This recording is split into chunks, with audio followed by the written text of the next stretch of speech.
Comfort is often the first thing we're willing to give up. But don't let style be the reason you aren't comfy. Mack Weldon's Ace Collection makes it effortless to look put together while feeling truly comfortable. Inspired by their best-selling sweatpants, the Ace Collection combines everyday comfort with long-lasting and confident looks. Upgrade your collection for the new year with new bomber jackets, half-zips, sweats, crew necks, and much more. Go to MackWeldon.com and get 20% off your first order of $125 or more with promo code MAC25. Every team, every topic, everywhere. This is Believe.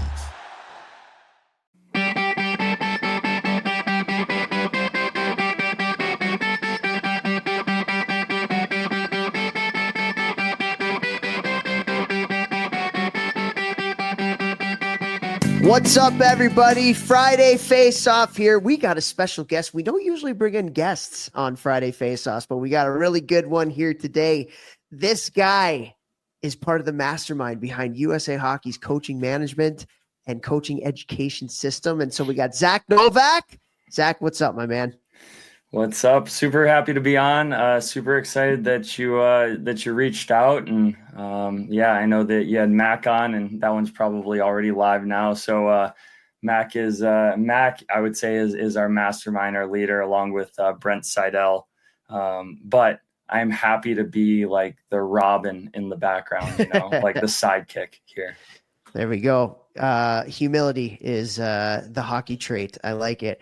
Well, good stuff. Well, I know that you guys have been freaking really, really hard at work, and coaching education is a big part of what USA Hockey does, and trying to equip all the coaches out there with the tools to be able to help to elevate their game, which will elevate the game of all the players that they get in front of and coach. And so you guys have a lot of changes in the works, and you've spent a lot of time, spent a lot of energy, I'm sure a lot of money on just being more efficient and getting the curriculums and stuff out to different people in the youth hockey world. So if you can, just talk a little bit about some of the cool changes and where you see it going here in the near future. Yeah, I mean, I think I'd even start back to even before I started working full time with USA Hockey. There was some big changes that came around with our curriculum and in the way that we relayed the educational message. I know that Ken Martell and Heather Mannix, Bob Mancini had a big push in this, as well as Mac. This was before myself and even Brent were on. Maybe we call it Brent 1.0 because he worked for us for a little bit, went off and did some other stuff, and now he's back with us. But it might have been Brent 1.0 at that time. But also Dave Caruso, he's over there with the Blue Jackets Hockey League. They did a ton of research into how do adults actually learn, how can we make our program better, how can we make it more interactive, more engaging. So they partnered with the U.S. Center for Coaching Excellence, the USCCE, and basically looked at our curriculum and said, you do a lot of talking at coaches. So how can we work with coaches? So we dove into, okay, what does our curriculum look like?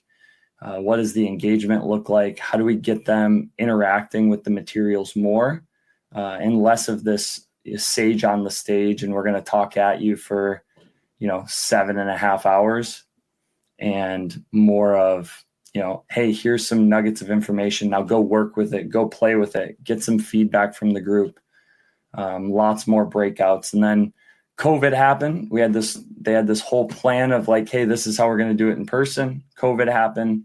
We all learned how to get on Zoom and navigate Zoom. And so now all of our coaching ed is actually online. We have a handful of in-person clinics, but everything went online and helped in a lot of different ways. One, we can spread a more consistent message across the country with our curriculum.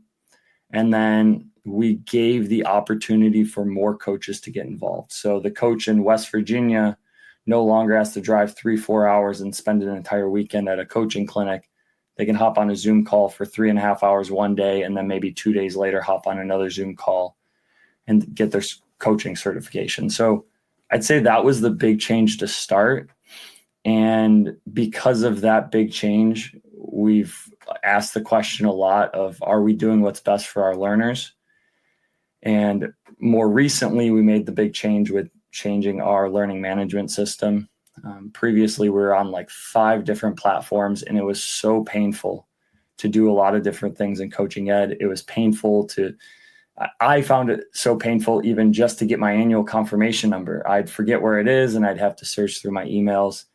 And so we've dove really deep and had a ton of support from IT, a ton of support from Kelly Mankey and their group in helping us dive into this. And we got what we wanted.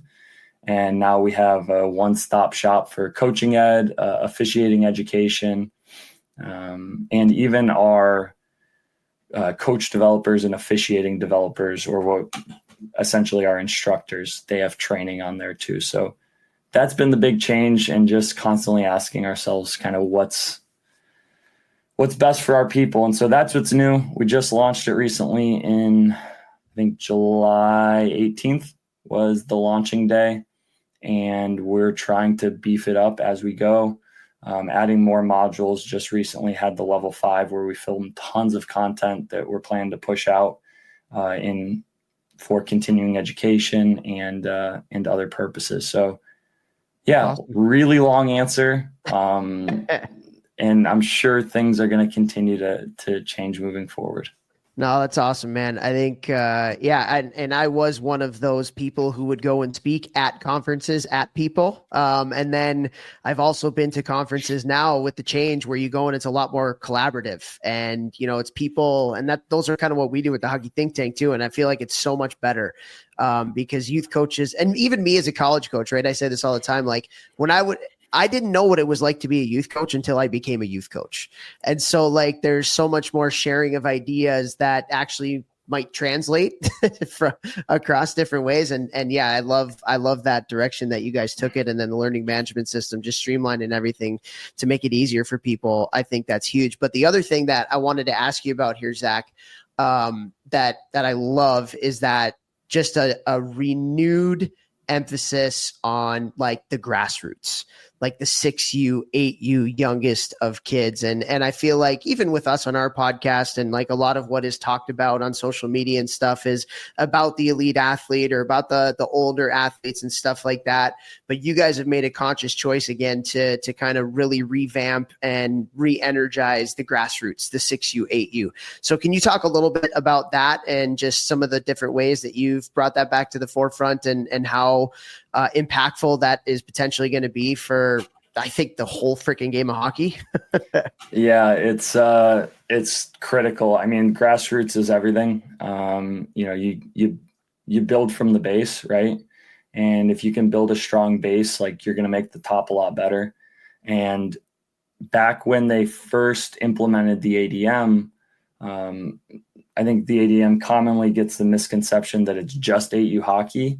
And possibly because there were some big pushes at 8U. Now the ADM is top to bottom. It's high performance, it's grassroots, it's everything. But when they first started implementing the ADM, there was this big push around cross ice hockey, intermediate nets, station-based practices. And a lot of that kind of got pushed down to those 8U levels. And there was a ton of traction that was made over those years. And as you said, kind of looking back now, I think there's a need for a re-emphasis on why those changes were made and why they did do what they did at the time. And so with the 6U, 8U clinic that we're 2 clinics in so far, we have the curriculum mapped out. We're working on some changes and we're piloting it this year, but it's less expensive than a typical level 1 through 4 clinic.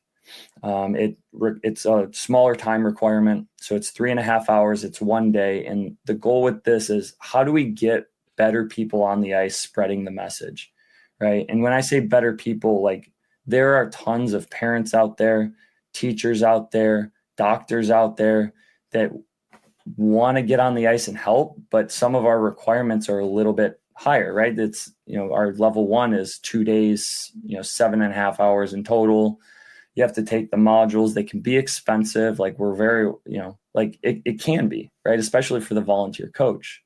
And so how do we get good people on the ice, making sure they understand why these changes were made long time ago, and why these things are important? Like, why is station-based practices important?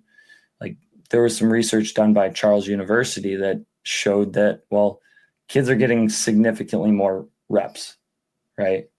And over a 4-year period of a kid that goes from 5, 6, 7, and 8 years old, like they're going to get 34,000 more reps under a station-based practice than a typical practice, right? And Vex, I can see your eyes, right? Like that's the impact. And people maybe don't understand why those things are so important, right? And why cross ice is so important. So yeah, there's a lot of different emphases on that and why we want to do that.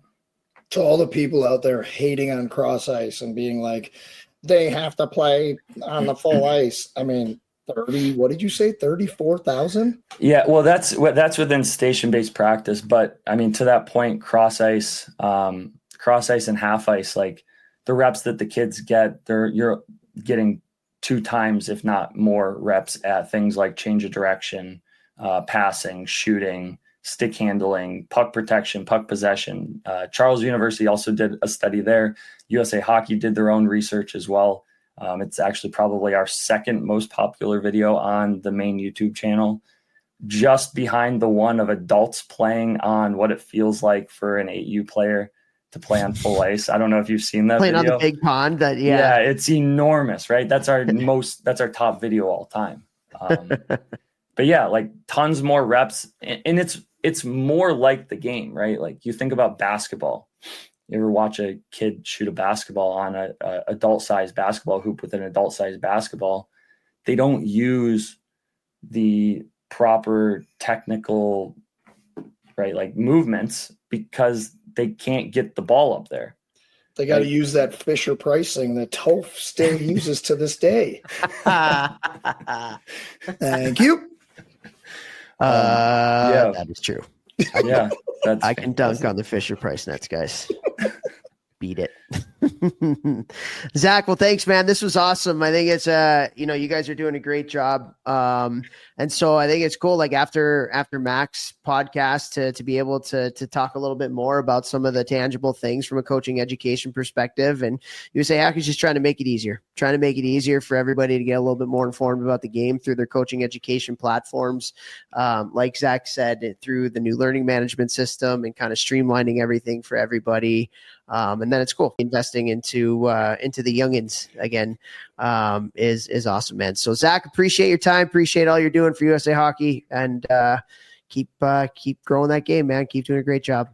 Well, yeah, thank you very much, and thanks for all you do to spread the message. I know, Toph, you guys have done a tremendous job, and Vex, just meeting you for the first time, but I know both y'all are spreading a great message, and really appreciate everything you two did as well.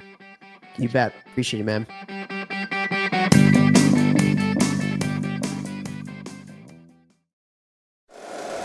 If you like the show, please take a moment to rate, review, and subscribe. It really does help the show to grow. Thank you for listening.